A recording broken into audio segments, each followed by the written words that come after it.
Hey guys, welcome to Vision Classes. आज का in news topic है मानव और आर्टिफिशियल इंटेलिजेंस। मनुष्य कृत्रिम बुद्धि के खिलाफ नहीं टिक सकता, यह वैज्ञानिकों का तर्क है। आइए जान लेते हैं खबर क्या है। आर्टिफिशियल इंटेलिजेंस क्या है, कोविड-19 और आर्टिफिशियल इंटेलिजेंस, भारत और आर्टिफिशियल इंटेलिजेंस और इसके प्रभाव क्या हो सकते हैं और इससे निष्कर्ष क्या निकलते हैं। आइए जानते हैं खबर क्या है। हाल ही में नोबेल पुरस्कार विजेता वैज्ञानिक डेनियल काहनमैन ने कहा कि आर्टिफिशियल इंटेलिजेंस मनुष्य को लगभग सभी क्षेत्रों में पीछे छोड़ सकता है। इनके मुताबिक मानव एआई के खिलाफ टिकने की क्षमता नहीं रखता। गौरतलब है कि डेनियल काहनमैन ने वर्नोन एल स्मिथ के साथ संयुक्त रूप से वर्ष 2002 का इकोनॉमिक साइंस का नोबेल पुरस्कार जीता था। ये देख सकते हैं डेनियल काहनमैन। अभी देखते हैं आर्टिफिशियल इंटेलिजेंस क्या है। विभिन्न परिस्थितियों में बेहतर ढंग से सोच समझकर कार्य करने की क्षमता एक मशीन को देना या कृत्रिम तरीके से विकसित बौद्धिक क्षमता आर्टिफिशियल इंटेलिजेंस कहलाती है। आसान शब्दों में समझे तो आर्टिफिशियल इंटेलिजेंस एक मशीन में सोचने समझने और निर्णय लेने की क्षमता का विकास करता है। इसके जरिए कंप्यूटर सिस्टम या रोबोटिक सिस्टम तैयार किया जाता है, जिसे उन्हीं तर्कों के आधार पर चलाने का प्रयास किया जाता है जिसके आधार पर मानव मस्तिष्क काम करता है। आर्टिफिशियल इंटेलिजेंस कंप्यूटर द्वारा नियंत्रित रोबोट या फिर मनुष्य की तरह सोचने वाला सॉफ्टवेयर बनाने का एक तरीका है। काहनमैन के अनुसार यह सुनिश्चित रूप से सच है कि प्रौद्योगिकी मानव जीवन में महत्वपूर्ण भूमिका है। तकनीकी ने सभी क्षेत्रों जैसे यात्रा से लेकर ज्ञान संचय आदि तक मानव जीवन को आसान बनाने में जबरदस्त भूमिका निभाई है। आर्टिफिशियल इंटेलिजेंस के पास एक गुण है जो मनुष्य में नहीं है, यह है आर्टिफिशियल। मनुष्य की शारीरिकता के कारण उसकी एक मर्यादा या सीमा है, जबकि आर्टिफिशियल इंटेलिजेंस आराम की आवश्यकता के बिना अथक रूप से काम करने में सक्षम है। आइए जान लेते हैं कोविड-19 और आर्टिफिशियल इंटेलिजेंस। यह सर्वविदित है कि कोविड-19 महामारी का दुनिया पर अपरिवर्तनीय प्रभाव पड़ रहा है और इसी महामारी के चलते दुनिया भर में स्वास्थ्य देखभाल प्रदाताओं और सरकारों को कृत्रिम बुद्धिमत्ता उपकरणों के विकास में तेजी लाने और दवा में उनके उपयोग को बढ़ाने के लिए मजबूर किया है। इस संदर्भ में काहनमैन ने कोविड-19 महामारी का हवाला देते हुए बताया कि कैसे मानव मन तेजी से विकसित होने वाली समस्याओं से निपटने में असमर्थ है। मानव एक अधिक या कम रैखिक दुनिया का आदी है। मानव एक अधिक या कम रैखिक दुनिया का आदी है, किंतु जब कुछ आकस्मिक आपदाएं जैसे कोविड आती है तो हम इससे निपटने के लिए पूरी तरह से तैयार नहीं है। इसके अलावा उनका मानना है कि इस महामारी के प्रकोप में हम पीछे खड़े एक बड़े दुश्मन को भूल गए हैं, वह है कृत्रिम बुद्धिमत्ता। कृत्रिम बुद्धिमत्ता सालों पहले किताबों में इस प्रकार की भविष्यवाणी की गई थी कि एक समय दुनिया एक प्रकार की तकनीकी अवस्था में चली जाएगी, जिससे हमारे पास जो कुछ भी उपलब्ध है या हम जो करेंगे वह तकनीक द्वारा तय किया जाएगा। भारत अपनी अर्थव्यवस्था को डिजिटल अर्थव्यवस्था बनाने के साथ साथ सरकारी कामकाज को आर्टिफिशियल इंटेलिजेंस से जोड़ने की दिशा में कार्य कर रहा है।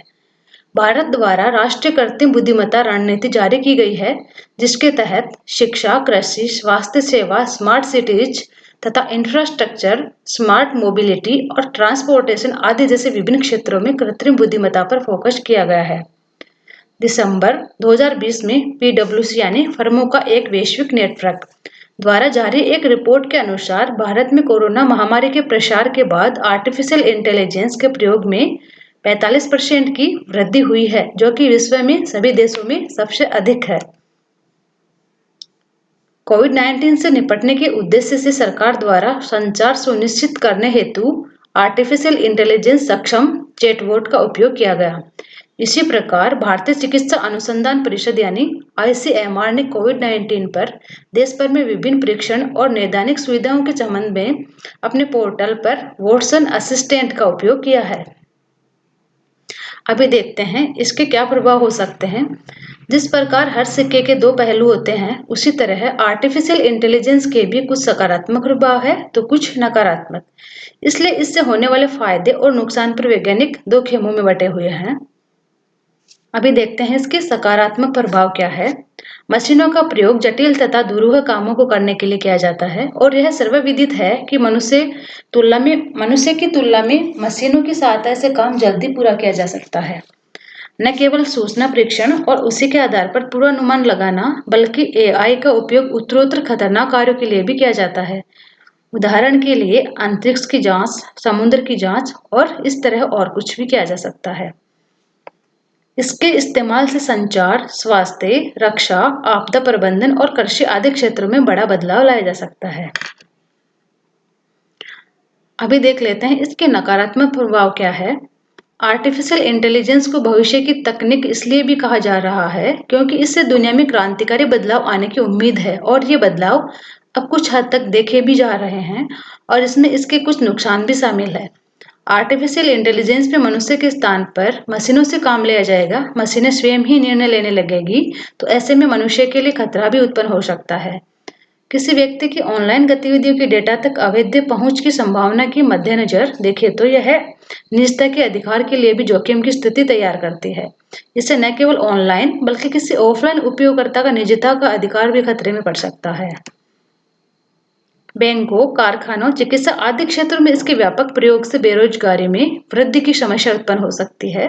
इसके अलावा आर्टिफिशियल इंटेलिजेंस पर आश्रित हो जाने पर मनुष्य की रचनात्मक शक्ति खोने की समस्या भी सामने आ सकती है। आर्टिफिशियल इंटेलिजेंस के संदर्भ में सुरक्षा एक महत्वपूर्ण पहलू है। यदि कोई स्मार्ट प्रणाली, उदाहरण के लिए एक स्वचालित कार, के साथ असावधानी बरतता है तो इसके घातक परिणाम हो सकते हैं, विशेष रूप से जब साइबर सुरक्षा के खतरे दिनों दिन बढ़ते ही जा रहे हो। अभी देख लेते हैं इसके निष्कर्ष क्या है। वर्तमान समय में यकीनन आर्टिफिशियल इंटेलिजेंस आर्थिक विकास और सामाजिक प्रगति के क्षेत्र में महत्वपूर्ण भूमिका निभाने वाला एक प्रमुख साधन होता जा रहा है और निभा भी रहा है। लेकिन इसके सकारात्मक व नकारात्मक दोनों पहलुओं को देखते हुए आज के समय में आर्टिफिशियल इंटेलिजेंस वैज्ञानिकों के लिए बहुत बड़ा मुद्दा बना हुआ है, जिसको लेकर निरंतर शोध हो रहे हैं। इसके अत्यधिक इस्तेमाल से प्रश्न उठता है कि यदि मनुष्य अपने से बेहतर सोच वाली मशीन बना लेगा तो मनुष्य के अस्तित्व के लिए ही सबसे बड़ा खतरा उत्पन्न हो जाएगा। वैज्ञानिक काहनमैन का भी मानना है कि मनुष्य आर्टिफिशियल इंटेलिजेंस का मुकाबला नहीं कर सकता। आर्टिफिशियल इंटेलिजेंस तकनीकी से हमें होने वाले फायदों को देखते हुए इसमें नित नए बदलाव भी हो रहे हैं। भारत में भी आर्टिफिशियल इंटेलिजेंस के कार्यान्वयन की गुंजाइश अधिक होने के कारण इसके लिए अत्यधिक अवसर भी है, किंतु इसके नकारात्मक पहलुओं को भी नजरअंदाज नहीं किया जा सकता है। अतः जरूरत है कि भारत भी समावेशी विकास और देश की AI फॉर ऑल रणनीति का प्रतिनिधित्व करने के लिए AI का उचित इस्तेमाल करते हुए इसका लाभ उठाए। नेक्स्ट वीडियो में हम मिलते हैं नए वीडियो के साथ। तब तक के लिए धन्यवाद।